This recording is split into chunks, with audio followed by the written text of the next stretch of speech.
ফেরেশতারা আল্লাহ রব্বুল আলমিনের কথার মর্ম বুঝতে না পেরে এবং তার উদ্দেশ্য না জেনে সাথে সাথে বলে উঠল, হে মাবুদ, আপনি কি পৃথিবীতে আবার এমন একটি জাতিকে সৃষ্টি করতে চাচ্ছেন যারা পৃথিবীতে রক্তপাত ঘটাবে এবং অশান্তি সৃষ্টি করবে? আমরাই তো আপনার প্রশংসা করছি, আমরাই তো সর্বক্ষণ আপনার ইবাদত করছি, তাহলে খলিফা বানানো কি দরকার? তাদের কথা শেষ হলে আল্লাহ রব্বুল আলামিন তাদের জবাবে বললেন, হে আমার ফেরেশতারা, শোনো, আমি যা জানি তোমরা তা জানো না। মানবজাতি পৃথিবীতে গিয়ে আমার ইবাদত বন্দেগী করবে কিনা সে ব্যাপারে আমি তোমাদের চেয়ে অধিক জানি। আর শুনে রাখো, আমি তোমাদের নিকট আমার এই কাজের ব্যাপারে পরামর্শ চাচ্ছি না, বরং আমি যা করতে চাচ্ছি তা তোমাদেরকে জানিয়ে রাখলাম মাত্র। আল্লাহ রব্বুল আলমিনের কথা শুনে ফেরেশতারা তাদের ভুল বুঝতে পারল এবং তারা আল্লাহ রব্বুল আলমিনের দরবারে ক্ষমা প্রার্থনা করল। এরপর একদা আল্লাহ রব্বুল আলমিন তার শ্রেষ্ঠ 4 ফেরেশতাকে হজরত জিব্রাইল, মিকাইল, ইসরাফিল এবং হজরত আজরাইলকে ডাকলেন। আল্লাহ রব্বুল আলমিনের হুকুম পাওয়া মাত্র তারা নির্দিষ্ট স্থানে এসে উপস্থিত হলেন। আল্লাহ রব্বুল আলমিন হজরত জিব্রাইল আলাইহিস সালামকে লক্ষ্য করে বললেন, হে জিব্রাইল, তুমি পৃথিবীতে যাও এবং সেখান থেকে এক মুঠো মাটি নিয়ে আসো, যে মাটি দ্বারা আমি আমার খালিফাকে তৈরি করব। হজরত জিব্রাইল আলাইহিস সালাম পৃথিবীতে এসে এক জায়গা থেকে এক মুঠো মাটি তুলতে ইচ্ছে করলেন। তখন মাটি চিৎকার দিয়ে জিজ্ঞেস করা শুরু করল, হে ভাই জিব্রাইল, তুমি আমাকে কোথায় নিয়ে যাচ্ছ? জিব্রাইল আলাইহিস সালাম বললেন, তোমাকে আল্লাহ তাআলার নিকট নিয়ে যাচ্ছি। সেখানে আল্লাহ তাআলা তোমার দ্বারা এমন এক নতুন মাখলুক সৃষ্টি করবেন যারা আল্লাহ রব্বুল আলমিনের প্রতিনিধি হয়ে এই পৃথিবীতে বসবাস করবে। মাটি তখন বলল, ভাই জিব্রাইল, তুমি আমাকে নিও না, আমাকে রেখে দাও, কারণ আমাকে দিয়ে আল্লাহ তাআলা যাদের সৃষ্টি করবেন তারা আল্লাহর নাফরমানিতে লিপ্ত হবে, যার কারণে আল্লাহ রব্বুল আলমিন তাদেরকে শাস্তি দেবেন। আমি যদি তাদের শরীরে থাকি তাহলে সে আযাব আমাকেই ভোগ করতে হবে। অথচ আল্লাহর আযাব ভোগ করার মতো শক্তি ও সাহস কোনোটাই আমার মধ্যে নেই। অতএব তুমি এই বিষয়ে আল্লাহর নিকট আমার পক্ষ থেকে ক্ষমা প্রার্থনা করবে। মাটির এই আর্তনাদ শুনে জিব্রাইল আলাইহিস সালাম খালি হাতে আল্লাহর দরবারে ফিরে গেলেন এবং আল্লাহর নিকট গিয়ে মাটির আর্তনাদ ও তার অক্ষমতা প্রকাশ করলেন। এরপর আল্লাহ রব্বুল আলমিন হজরত মিকাইল আলাইহিস সালামকে পৃথিবীতে প্রেরণ করলেন এবং বললেন, হে মিকাইল, তুমি আমার প্রতিনিধি তৈরি করার জন্য যে মাটির প্রয়োজন, পৃথিবী থেকে সেই মাটি তুলে নিয়ে আসো। হজরত মিকাইল আলাইহিস সালাম পৃথিবীতে আসার পর মাটির আর্তনাদ ও কাকুতি মিনতির কারণে তিনিও খালি হাতে আল্লাহর দরবারে ফিরে গেলেন। এভাবেই হজরত ইসরাফিল আলাইহিস সালাম তিনিও ফেরত গেলেন। এক এক করে 3 জন ফেরেশতা খালি হাতে ফেরত গেলেন। অবশেষে আল্লাহ রাব্বুল আলামিন হজরত আজরাইল আলাইহিস সালামকে পৃথিবীতে প্রেরণ করলেন। হজরত আজরাইল আলাইহিস সালাম পৃথিবীতে আসার পর মাটি যখন তাকে কাকুতি মিনতি করে বলা শুরু করলো, তার জবাবে আজরাইল আলাইহিস সালাম বললেন, হে মাটি, আমি তোমার কথায় কখনোই ফেরত যাব না, কেননা আল্লাহ তাআলা আমাকে হুকুম করেছেন আর আমি আল্লাহর আদেশ অবশ্যই পালন করব। এই কথা বলে তিনি পৃথিবী থেকে মাটি উত্তোলন করলেন এবং আল্লাহর দরবারে ফিরে গেলেন। হজরত আজরাইল আলাইহিস সালাম যখন মাটি নিয়ে আল্লাহর দরবারে উপস্থিত হলেন, তখন আল্লাহ রব্বুল আলামিন তাকে লক্ষ্য করে বললেন, হে আজরাইল, তুমি যেহেতু আমার খালিফা তৈরির জন্য যে মাটির প্রয়োজন তা এনেছো এবং তুমি যেহেতু তোমার দৃঢ় মনোভাব প্রকাশ করেছো, এজন্য আমি খুশি হয়ে তোমার উপর একটি দায়িত্ব অর্পণ করতে চাই। আর তা হলো, আমি যে মানব জাতিকে পৃথিবীতে প্রেরণ করব তাদের সকলের রূহ তুমি কবজ করবে। হজরত আজরাইল আলাইহিস সালাম আল্লাহকে লক্ষ্য করে বললেন, আপনি যদি আমাকে এই দায়িত্ব অর্পণ করেন তাহলে পৃথিবীর সমস্ত মানুষ আমাকে গালমন্দ করবে। তারা বলতে থাকবে, আজরাইল ফেরেশতা আমাদের সব কেড়ে নিয়েছে, আমাদের কাছ থেকে আমাদের আত্মীয় স্বজনদের কেড়ে নিয়েছে, আমাদেরকে হতাশার মধ্যে ফেলে দিয়েছে। তখন আমি কি করব? আজরাইল আলাইহিস সালামের এমন কথা শুনে আল্লাহ রব্বুল আলামিন তাকে লক্ষ্য করে বললেন, হে আজরাইল, শোনো, তোমার চিন্তা করার কোনো কারণ নেই। এক্ষেত্রে আমি একটি কৌশল অবলম্বন করব, যার কারণে কোনো মানুষ তোমাকে দোষারোপ করতে পারবে না। সেই কৌশলটি হচ্ছে, আমি প্রতিটি মানুষের মৃত্যুর জন্য একটি কারণ তৈরি করে দেব। কেউ হয়তো দুর্ঘটনার মাধ্যমে মৃত্যুবরণ করবে, নয়তো অসুস্থতার কারণে মৃত্যুবরণ করবে, যার জন্য কেউ তোমাকে দোষারোপ করবে না, বরং অসুস্থতা এবং দুর্ঘটনাকেই দোষারোপ করবে। তখন হজরত আজরাইল আলাইহি ওয়াসাল্লাম আল্লাহ তাআলার কথাই আশ্বস্ত হলেন।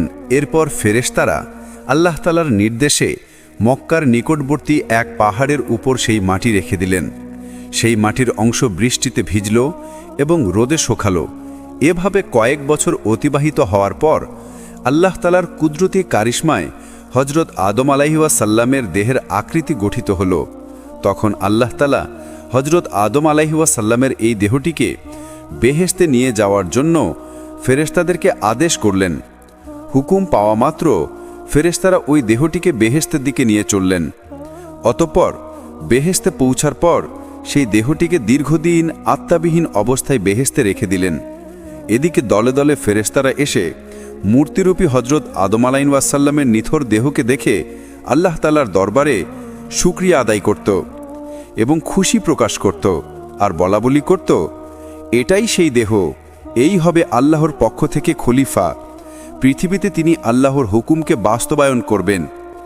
ফেরেশতাদের এই সব কথা শুনে ফেরেশতাদের সর্দার আজাজিল, যিনি তখনও শয়তান হয়নি, সবসময় বিদ্রুপের হাসি হাসত এবং এই মৃতদেহটি নিয়ে সে সবসময় ঠাট্টা বিদ্রুপ করত। সে যেহেতু ফেরেশতাদের সর্দার ছিলেন, এজন্য অন্য ফেরেশতারা তাকে কিছু বলার সাহস পেত না। এরপর আল্লাহ রব্বুল আলামিন ফেরেশতাদের মধ্য থেকে হজরত জিব্রাইল, মিকাইল, ইসরাফিল এবং হজরত আজরাইল আলাইহিকে আদেশ করলেন, হে আমার ফেরেশতারা, তোমরা আরশে আজিমে যাও এবং সেখান থেকে আদম আলাইহিওয়াসাল্লামের রূহটা এনে তার শরীরের মধ্যে পতিত করে দাও।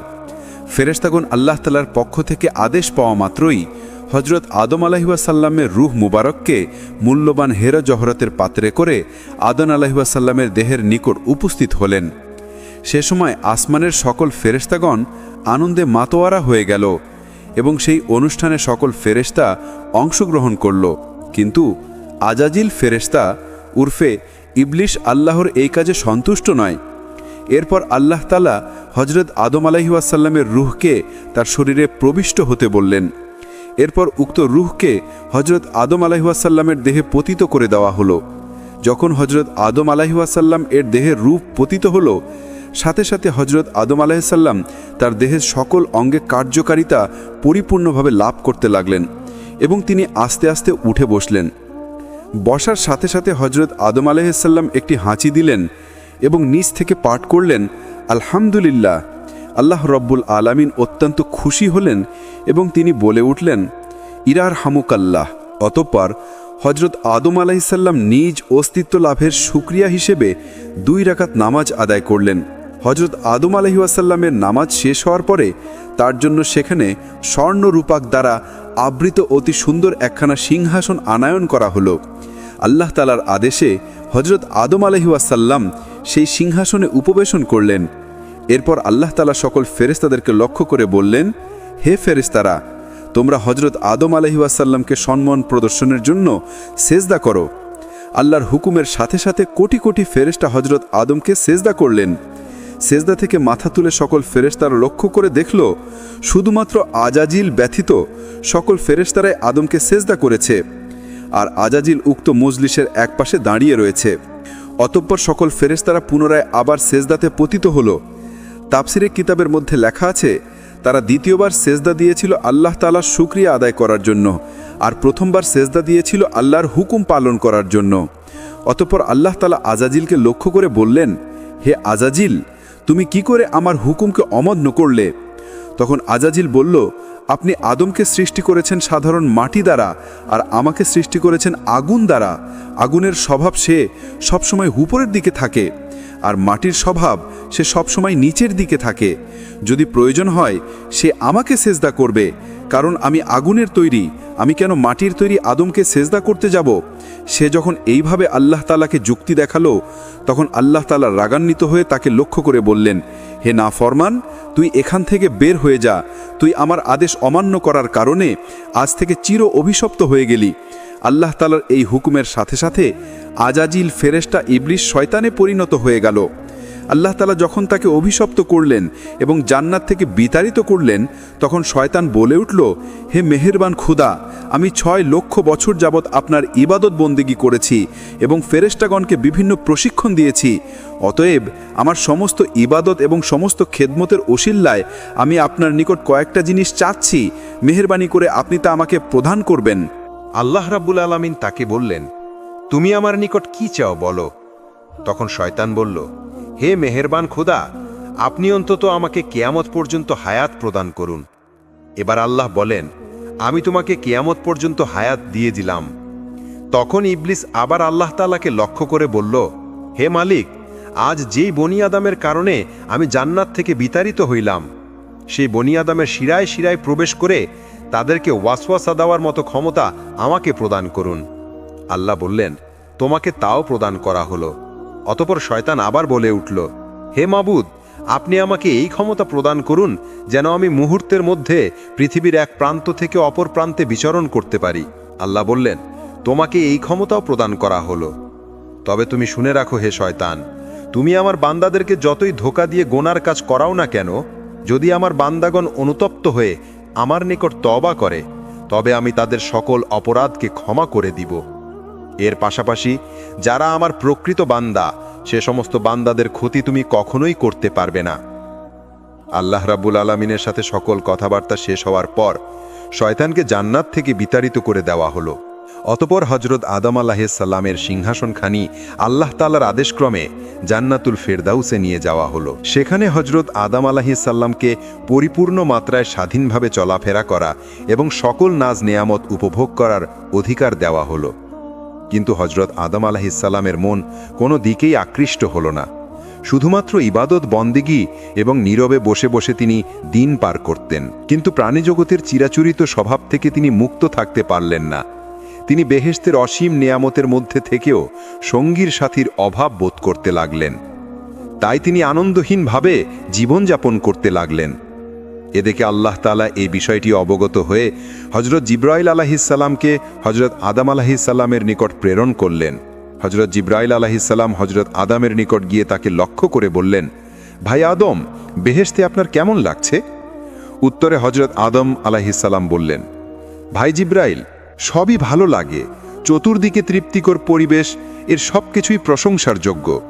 তবু প্রাণে যেন কিসের এক অভাব অনুভব করছি, যা আমি আপনাকে বুঝিয়ে বলতে পারছি না।